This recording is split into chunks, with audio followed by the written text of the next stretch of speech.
They shall not grow old. The two of us sat outside the hangar on wooden boxes.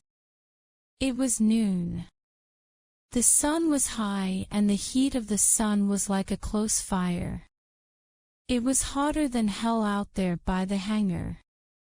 We could feel the hot air touching the inside of our lungs when we breathed, and we found it better if we almost closed our lips and breathed in quickly. It was cooler that way. The sun was upon our shoulders and upon our backs, and all the time the sweat seeped out from our skin, trickled down our necks, over our chests and down our stomachs. It collected just where our belts were tight around the tops of our trousers, and it filtered under the tightness of our belts where the wet was very uncomfortable and made prickly heat on the skin. Our two hurricanes were standing a few yards away, each with that patient, smug look which fighter planes have when the engine is not turning, and beyond them the thin black strip of the runway sloped down towards the beaches and towards the sea. The black surface of the runway and the white grassy sand on the sides of the runway shimmered and shimmered in the sun. The heat haze hung like a vapor over the aerodrome. The stag looked at his watch. "He ought to be back," he said. The two of us were on readiness, sitting there for orders to take off. The stag moved his feet on the hot ground. "He ought to be back," he said. It was 2.5 hours since Finn had gone, and he certainly should have come back by now. I looked up into the sky and listened. There was the noise of airmen talking beside the petrol wagon, and there was the faint pounding of the sea upon the beaches, but there was no sign of an aeroplane. We sat a little while longer without speaking. "It looks as though he's had it," I said. "Yep," said the stag. "It looks like it." The stag got up and put his hands into the pockets of his khaki shorts. I got up too. We stood looking northwards into the clear sky, and we shifted our feet on the ground because of the softness of the tar and because of the heat. "What was the name of that girl?" said the stag without turning his head. "Nikki," I answered. The stag sat down again on his wooden box, still with his hands in his pockets, and he looked down at the ground between his feet. The stag was the oldest pilot in the squadron. He was 27. He had a mass of coarse ginger hair which he never brushed. His face was pale, even after all this time in the sun, and covered with freckles. His mouth was wide and tight-closed. He was not tall, but his shoulders under his khaki shirt were broad and thick like those of a wrestler.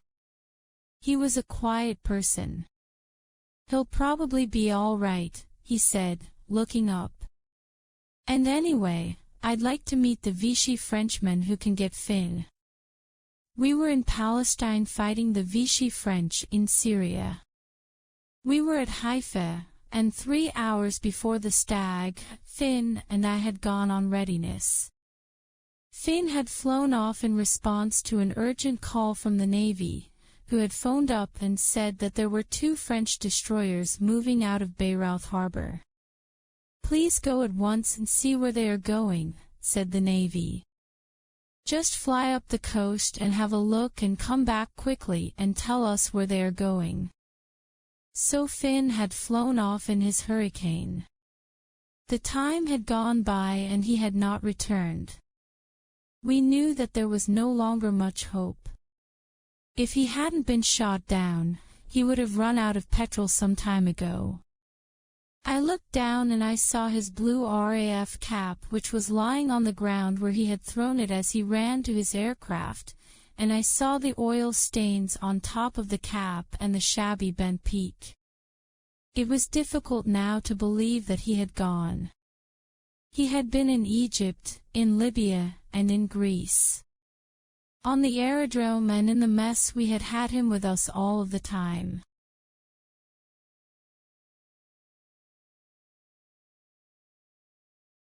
He was gay and tall and full of laughter, this Finn, with black hair and a long straight nose which he used to stroke up and down with the tip of his finger.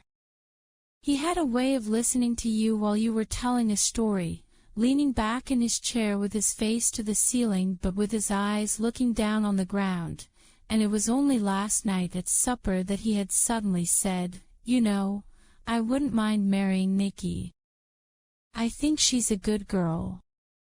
The stag was sitting opposite him at the time, eating baked beans. "You mean just occasionally," he said. "Nikki was in a cabaret in Haifa." "No," said Finn. "Cabaret girls make fine wives. They are never unfaithful. There is no novelty for them in being unfaithful. That would be like going back to the old job." The stag had looked up from his beans. "Don't be such a bloody fool," he said. "You wouldn't really marry Nikki." "Nikki," said Finn with great seriousness, "comes of a fine family. She is a good girl. She never uses a pillow when she sleeps." "Do you know why she never uses a pillow when she sleeps?" "No." The others at the table were listening now. Everyone was listening to Finn talking about Nikki. "Well, when she was very young she was engaged to be married to an officer in the French Navy. She loved him greatly. Then one day when they were sunbathing together on the beach he happened to mention to her that he never used a pillow when he slept. It was just one of those little things which people say to each other for the sake of conversation. But Nikki never forgot it. From that time onward she began to practice sleeping without a pillow. One day the French officer was run over by a truck and killed, but although to her it was very uncomfortable, she still went on sleeping without a pillow to preserve the memory of her lover." Finn took a mouthful of beans and chewed them slowly. "It is a sad story," he said. "It shows that she is a good girl.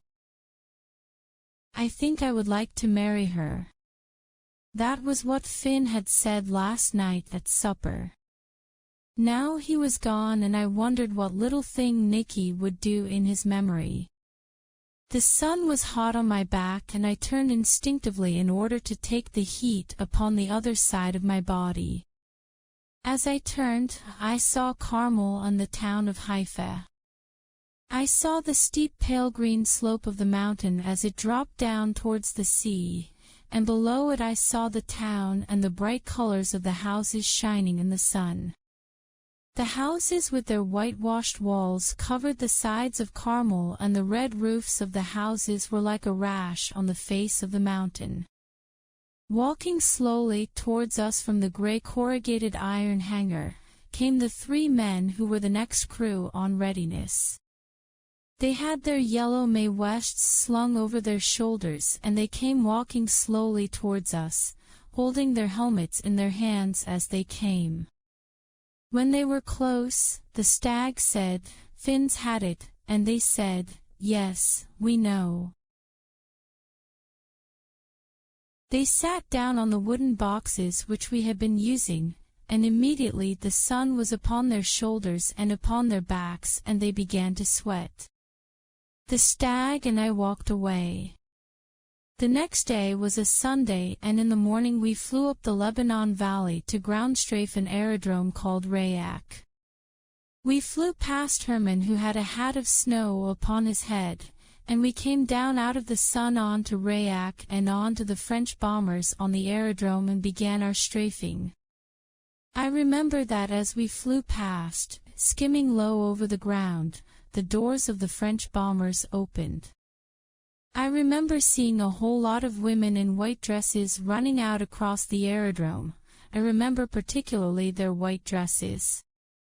You see, it was a Sunday and the French pilots had asked their ladies out from Bayreuth to look over the bombers. The Vichy pilots had said, "Come out on Sunday morning and we will show you our aeroplanes." It was a very Vichy French thing for them to do. So when we started shooting, they all tumbled out and began to run across the aerodrome in their white Sunday dresses. I remember hearing Monkey's voice over the radio, saying, "Give them a chance, give them a chance," and the whole squadron wheeled around and circled the aerodrome once while the women ran over the grass in every direction. One of them stumbled and fell twice, and one of them was limping and being helped by a man, but we gave them time.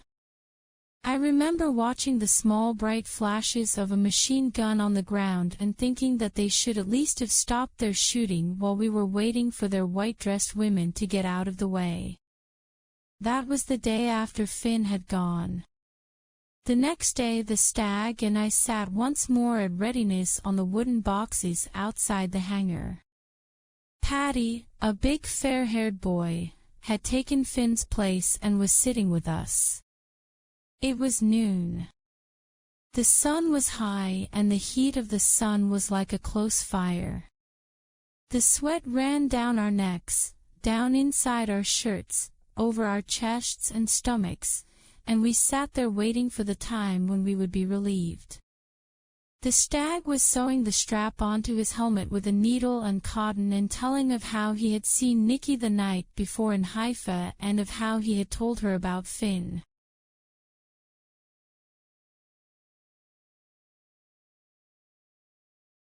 Suddenly we heard the noise of an aeroplane. The Stag stopped his talking and we all looked up. The noise was coming from the north, and it grew louder and louder as the aeroplane flew closer, and then the Stag said suddenly, "It's a hurricane." The next moment it was circling the aerodrome, lowering its wheels to land. "Who is it?" said the fair-haired Paddy. "No one's gone out this morning." Then, as it glided past us onto the runway, we saw the number on the tail of the machine, H.4427, and we knew that it was Finn. We were standing up now, watching the machine as it taxied towards us, and when it came up close and swung round for parking we saw Finn in the cockpit. He waved his hand at us, grinned and got out. We ran up and shouted at him, "Where've you been? Where in the hell have you been? Did you force land and get away again? Did you find a woman in Bayreuth? Finn, where in the hell have you been?"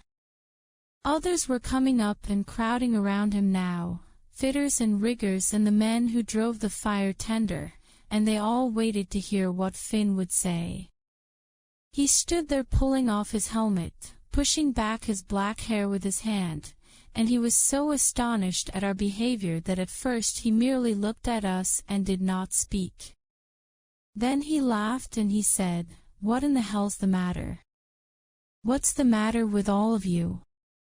Where have you been?" we shouted. "Where have you been for 2 days?" Upon the face of Finn there was a great and enormous astonishment. He looked quickly at his watch. 12:05, he said.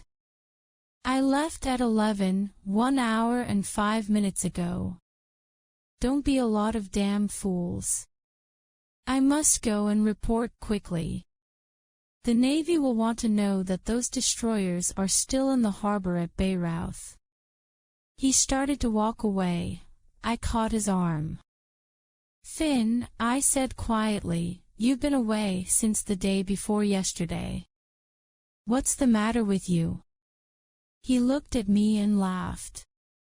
"I've seen you organize much better jokes than this one," he said.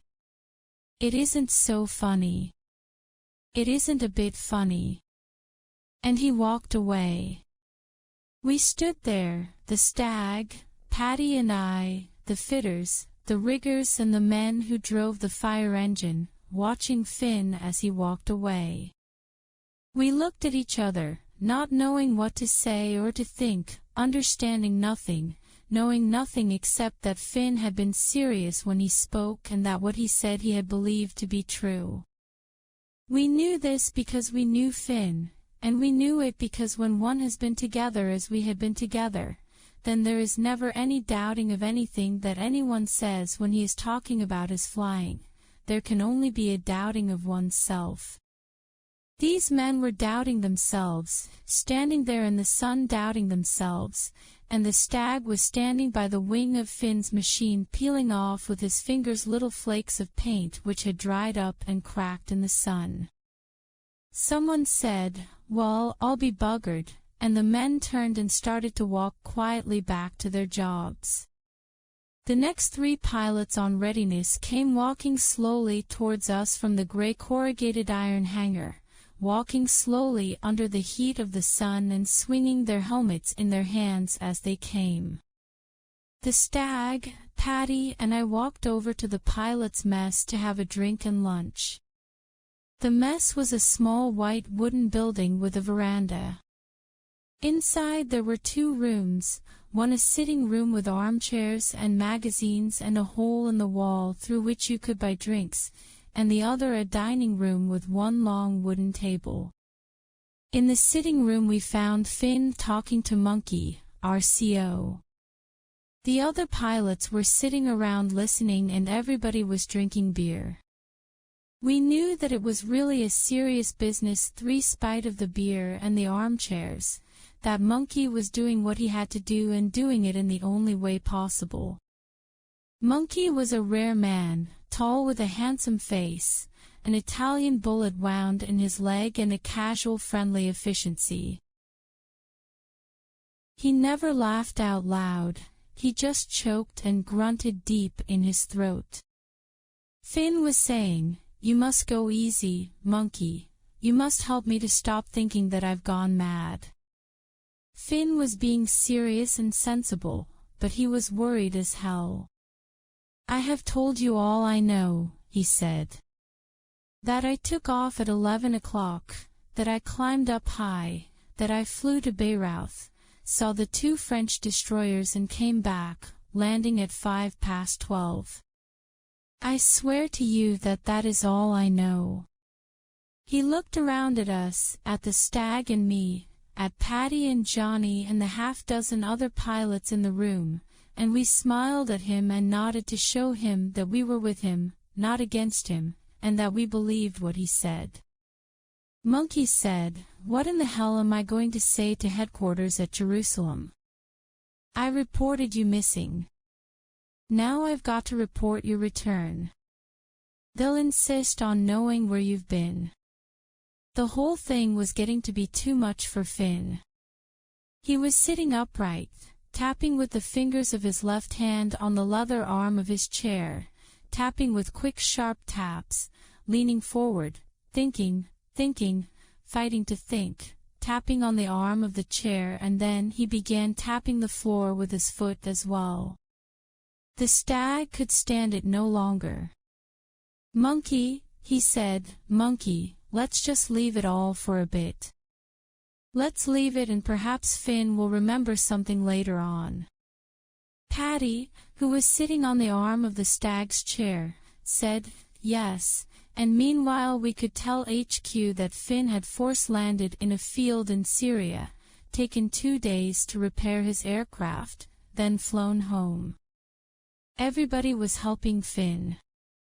The pilots were all helping him. In the mind of each of us was the certain knowledge that here was something that concerned us greatly. Finn knew it, although that was all he knew, and the others knew it because one could see it upon their faces. There was a tension, a fine high-drawn tension in the room, because here for the first time was something which was neither bullets nor fire or the coughing of an engine nor burst tires nor blood in the cockpit nor yesterday nor today, nor even tomorrow. Monkey felt it too, and he said, "Yes, let's have another drink and leave it for a bit. I'll tell HQ that you force-landed in Syria and managed to get off again later." We had some more beer and went into lunch. Monkey ordered bottles of Palestine white wine with the meal to celebrate Finn's return. After that no one mentioned the thing at all. We did not even talk about it when Finn wasn't there. But each one of us continued to think about it secretly, knowing for certain that it was something important and that it was not finished. The tension spread quickly through the squadron, and it was with all the pilots. Meanwhile the days went by and the sun shone upon the aerodrome and upon the aircraft, and Finn took his place among us flying in the normal way. Then one day, I think it was about a week later, we did another ground strafe of Rayak Aerodrome. There were 6 of us, with Monkey leading and Finn flying on his starboard side.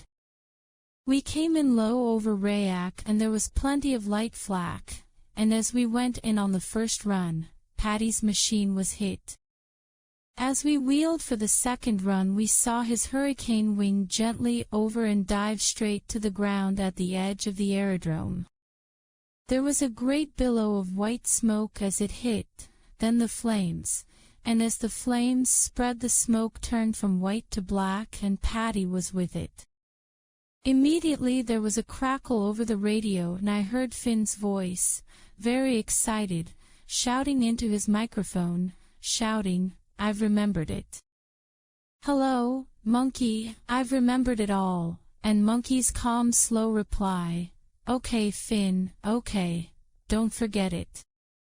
We did our second run and then Monkey led us quickly away, weaving in and out of the valleys, with the bare gray-brown hills far above us on either side, and all the way home, all through the half-hour's flight, Finn never stopped shouting over the RT. First he would call to Monkey and say, "Hello, Monkey, I've remembered it, all of it, every bit of it."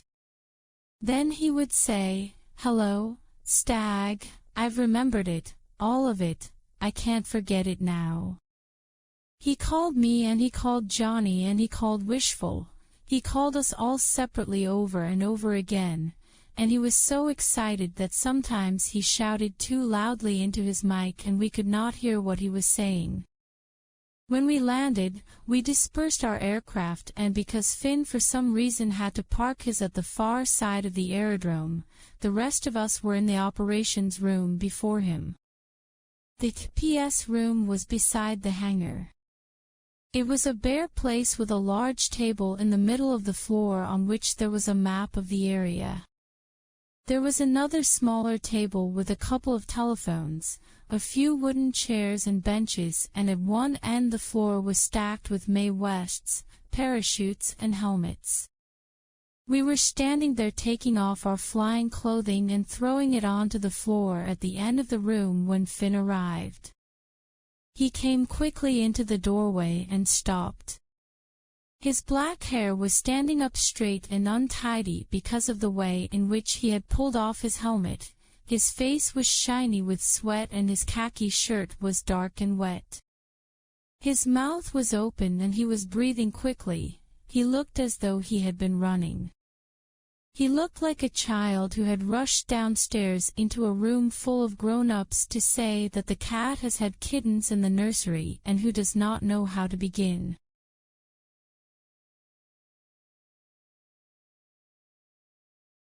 We had all heard him coming because that was what we had been waiting for. Everyone stopped what they were doing and stood still, looking at Finn. Monkey said, "Hello Finn," and Finn said, "Monkey, you've got to believe this because it's what happened." Monkey was standing over by the table with the telephones. The stag was near him, square short ginger-haired stag, standing up straight, holding a Mae West in his hand, looking at Finn. The others were at the far end of the room. When Finn spoke, they began to move up quietly until they were closer to him, until they reached the edge of the big map table which they touched with their hands. There they stood, looking at Finn, waiting for him to begin. He started at once, talking quickly, then calming down and talking more slowly as he got into his story. He told everything, standing there by the door of the ops room, with his yellow Mae West still on him and with his helmet and oxygen mask in his hand. The others stayed where they were and listened, and as I listened to him, I forgot that it was Finn speaking and that we were in the ops room at Haifa. I forgot everything and went with him on his journey, and did not come back until he had finished. I was flying at about 20,000, he said. I flew over Tyre and Sidon and over the Damur River, and then I flew inland over the Lebanon hills, because I intended to approach Beirut from the east. Suddenly I flew into cloud, thick white cloud which was so thick and dense that I could see nothing except the inside of my cockpit. I couldn't understand it, because a moment before everything had been clear and blue and there had been no cloud anywhere. I started to lose height to get out of the cloud, and I went down and still I was in T. I knew that I must not go too low because of the hills, but at 6,000 the cloud was still around me. It was so thick that I could see nothing, not even the nose of my machine nor the wings, and the cloud condensed on the windshield and little rivers of water ran down the glass and got blown away by the slipstream. I have never seen cloud like that before. It was thick and white right up to the edges of the cockpit. I felt like a man on a magic carpet, sitting there alone in this little glass-topped cockpit, with no wings, no tail, no engine and no aeroplane. I knew that I must get out of this cloud, so I turned and flew west over the sea away from the mountains. Then I came down low by my altimeter. I came down to 500 feet, 400, 300, 200, 100, and the cloud was still around me. For a moment I paused. I knew that it was unsafe to go lower. Then, quite suddenly, like a gust of wind, came the feeling that there was nothing below me, no sea nor earth nor anything else, and slowly, deliberately, I opened the throttle, pushed the stick hard forward and dived. I did not watch the altimeter. I looked straight ahead through the windshield at the whiteness of the cloud, and I went on diving. I sat there pressing the stick forward, keeping her in the dive, watching the vast clinging whiteness of the cloud, and I never once wondered where I was going. I just went. I do not know how long I sat there. It may have been minutes and it may have been hours. I know only that as I sat there and kept her diving, I was certain that what was below me was neither mountains nor rivers nor earth nor sea, and I was not afraid. Then I was blinded. It was like being half asleep in bed when someone turns on the light. I came out of the cloud so suddenly and so quickly that I was blinded. There was no space of time between being in it and being out of it. One moment I was in it and the whiteness was thick around me, and in that same moment I was out of it and the light was so bright that I was blinded. I screwed up my eyes and held them tight closed for several seconds. When I opened them, everything was blue, more blue than anything that I had ever seen. It was not a dark blue, nor was it a bright blue. It was a blue, a pure shining color which I had never seen before and which I cannot describe. I looked around. I looked up above me and behind me. I sat up and peered below me through the glass of the cockpit, and everywhere it was blue. It was bright and clear, like pleasant sunlight, but there was no sun. Then I saw them. Far ahead and above I saw a long thin line of aircraft flying across the sky. They were moving forward in a single black line, all at the same speed, all in the same direction, all close up, following one behind the other, and the line stretched across the sky as far as the eye could see. It was the way they moved ahead, the urgent way in which they pressed forward like ships sailing before a great wind. It was from this that I knew everything. I do not know why or how I knew it, but I knew as I looked at them that these were the pilots and air crews who had been killed in battle, who now, in their own aircraft, were making their last flight, their last journey. As I flew higher and closer, I could recognize the machines themselves. I saw in that long procession nearly every type there was. I saw Lancasters and Dorniers, Halifaxes and Hurricanes, Messerschmitts, Spitfires, Sterlings, Savoia 79s, Junket 88s, Gladiators, Hamptons, Mackie 200s, Blenheims, Focke-Wulfs, Beaufighters, Swordfish and Heinkels. All these and many more I saw, and the moving line reached across the blue sky both to the one side and to the other until it faded from sight.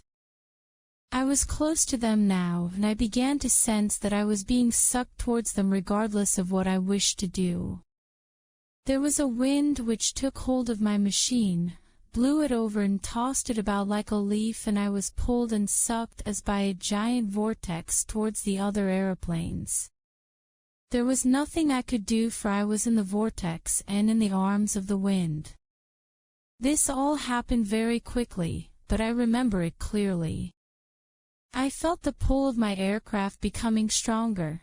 I was whisked forward faster and faster, and then suddenly I was flying in the procession itself, moving forward with the others, at the same speed and on the same course. Ahead of me, close enough for me to see the color of the paint on its wings, was a swordfish, an old Fleet Air armed swordfish. I could see the heads and helmets of the observer and the pilot as they sat in their cockpits, the one behind the other. Ahead of the swordfish there was a Dornier, a flying pencil, and beyond the Dornier there were others which I could not recognize from where I was. We flew on and on. I could not have turned and flown away even if I had wanted to.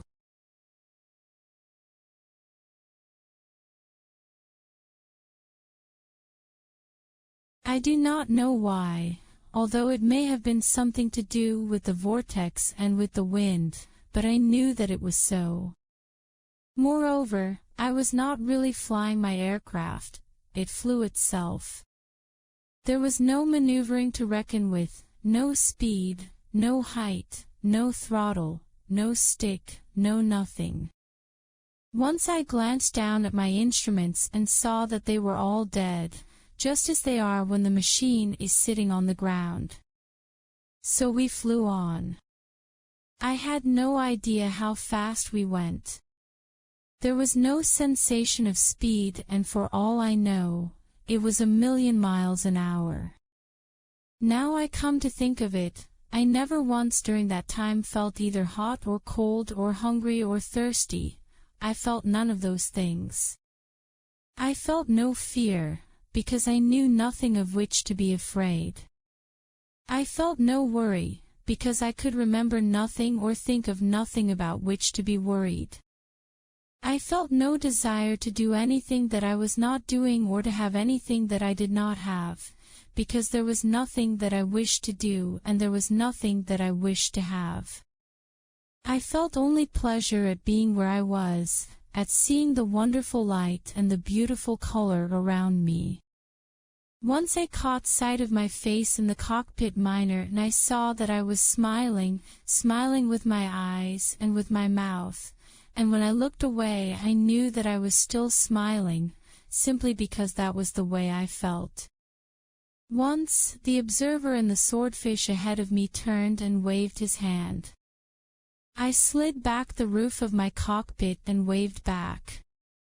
I remember that even when I opened the cockpit, there was no rush of air and no rush of cold or heat, nor was there any pressure of the slipstream on my hand. Then I noticed that they were all waving at each other, like children on a roller coaster, and I turned and waved at the man in the Mackie behind me. But there was something happening along the line. Far up in front I could see that the aeroplanes had changed course, were wheeling around to the left and losing height.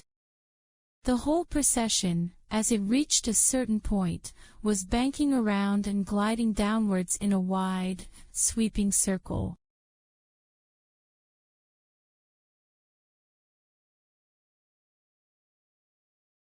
Instinctively I glanced down over the cockpit, and there I saw spread out below me a vast green plain. It was green and smooth and beautiful. It reached to the far edges of the horizon where the blue of the sky came down and merged with the green of the plain. And there was the light. Over to the left, far away in the distance, was a bright white light, shining bright and without any color. It was as though the sun, but something far bigger than the sun, something without shape or form whose light was bright but not blinding, was lying on the far edge of the green plain. The light spread outwards from a center of brilliance, and it spread far up into the sky and far out over the plain. When I saw it, I could not at first look away from T.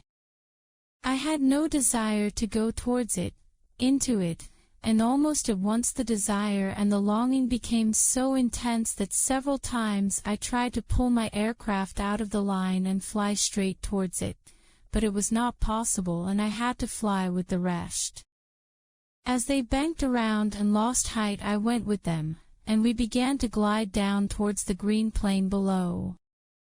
Now that I was closer, I could see the great mass of aircraft upon the plain itself.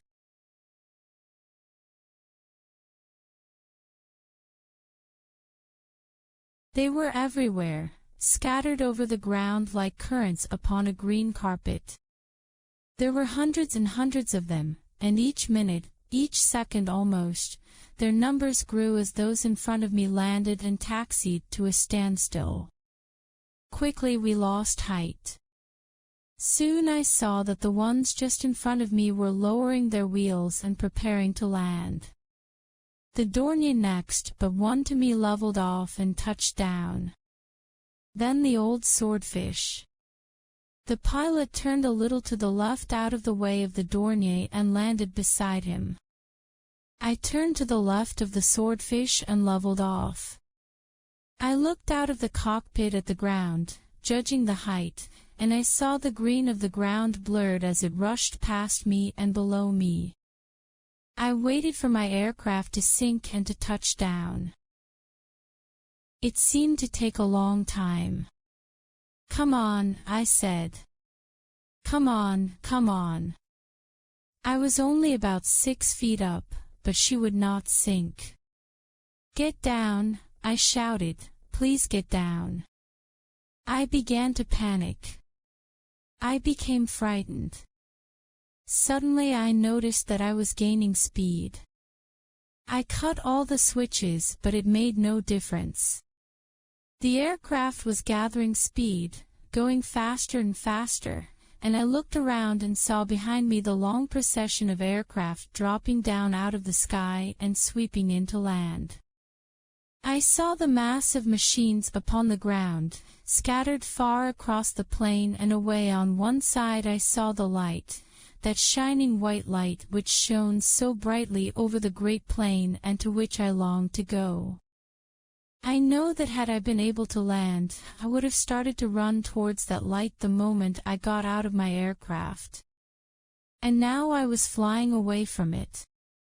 My fear grew. As I flew faster and farther away, the fear took hold of me until soon I was fighting crazy mad, pulling at the stick, wrestling with the aeroplane, trying to turn it around, back towards the light. When I saw that it was impossible, I tried to kill myself. I really wanted to kill myself then. I tried to dive the aircraft into the ground, but it flew on straight. I tried to jump out of the cockpit, but there was a hand upon my shoulder which held me down. I tried to bang my head against the sides of the cockpit, but it made no difference and I sat there fighting with my machine and with everything until suddenly I noticed that I was in cloud. I was in the same thick white cloud as before, and they seemed to be climbing. I looked behind me, but the cloud had closed in all round. There was nothing now but this vast impenetrable whiteness. I began to feel sick and giddy. I did not care any longer what happened one way or the other. I just sat there limply, letting the machine fly on by itself. It seemed a long time, and I am sure that I sat there for many hours. I must have gone to sleep. As I slept, I dreamed. I dreamed not of the things that I had just seen, but of the things of my ordinary life, of the squadron, of Nikki, and of the aerodrome here at Haifa. I dreamed that I was sitting at readiness outside the hangar with two others, that a request came from the Navy for someone to do a quick recce over Beirut, and because I was first up, I jumped into my hurricane and went off. I dreamed that I passed over Tyre and Sidon and over the Damour River, climbing up to 20,000 as I went. Then I turned inland over the Lebanon hills, swung around and approached Beirut from the east. I was above the town, peering over the side of the cockpit, looking for the harbor and trying to find the two French destroyers. Soon I saw them clearly, tied up close alongside each other by the wharf, and I banked around and dived for home as fast as I could. The Navy's wrong, I thought to myself as I flew back. The destroyers are still in the harbor. I looked at my watch. An hour and a half. I've been quick, I said. They'll be pleased. I tried to call up on the radio to give the information, but I couldn't get through. Then I came back here. When I landed, you all crowded around me and asked me where I had been for 2 days, but I could remember nothing. I did not remember anything except the flight to Beirut until just now, when I saw Paddy being shot down. As his machine hit the ground, I found myself saying, "You lucky bastard. You lucky bastard," and as I said it, I knew why I was saying it and remembered everything. That was when I shouted to you over the radio. That was when I remembered. Finn had finished. No one had moved or said anything all the time that he had been talking. Now it was only Monkey who spoke. He shuffled his feet on the floor, turned and looked out of the window and said quietly, almost in a whisper, "Well, I'll be damned," and the rest of us went slowly back to the business of taking off our flying clothing and stacking it in the corner of the room on the floor, all except the stag, square-short stag, who stood there watching Finn as Finn walked slowly across the room to put away his clothing. After Finn's story, the squadron returned to normal. The tension which had been with us for over a week disappeared. The aerodrome was a happier place in which to be. But no one ever mentioned Finn's journey. We never once spoke about it together, not even when we got drunk in the evening at the Excelsior in Haifa. The Syrian campaign was coming to an end. Everyone could see that it must finish soon, although the Vichy people were still fighting fiercely south of Beirut. We were still flying. We were flying a great deal over the fleet, which was bombarding the coast, for we had the job of protecting them from the Junker 88s which came over from Rhodes. It was on the last one of these flights over the fleet that Finn was killed. We were flying high above the ships when the Ju 88s came over in force and there was a battle. We had only 6 Hurricanes in the air. There were many of the Junkers and it was a good fight. I do not remember much about what went on at the time. One never does. But I remember that it was a hectic, chasing fight, with the Junkers diving for the ships, with the ships barking at them, throwing up everything into the air so that the sky was full of white flowers which blossomed quickly and grew and blew away with the wind. I remember the German who blew up in mid-air, quickly, with just a white flash, so that where the bomber had been, there was nothing left except tiny little pieces falling slowly downwards. I remember the one that had its rear turret shot away, which flew along with the gunner hanging out of the tail by his straps, struggling to get back into the machine. I remember one, a brave one who stayed up above to fight us while the others went down to dive bomb. I remember that we shot him up, and I remember seeing him turn slowly over onto his back, pale green belly upwards like a dead fish, before finally he spun down. And I remember Finn.